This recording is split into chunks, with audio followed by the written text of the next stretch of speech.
Hello guys, welcome back to the channel, and I'm sorry if you can't really see that. That was a much lighter pencil I used for number 1. So number 1, 3 minutes, number 2, 2 minutes 45, and number 3 took me 2.5 minutes.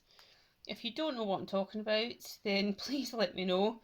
But these are really quick fire videos where I basically log how I am improving and see where I need to improve. I utilised, as per usual, geometric and observational methods, as well as good speed, creating the feedback loop.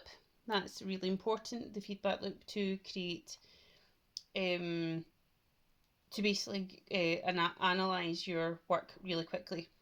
So good speed and layout for all 3.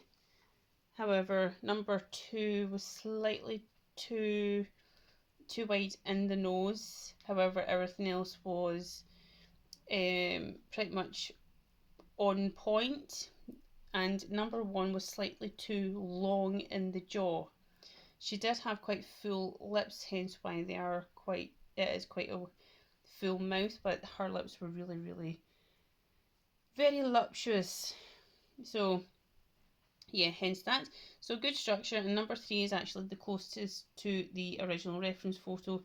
However, that part of the neck was this line here should be further in, hence why that looks somehow odd. So anyway, let me know what you think, what you're utilising, how you approach it, excuse me, fundamentals of art, which is sketching in proportions.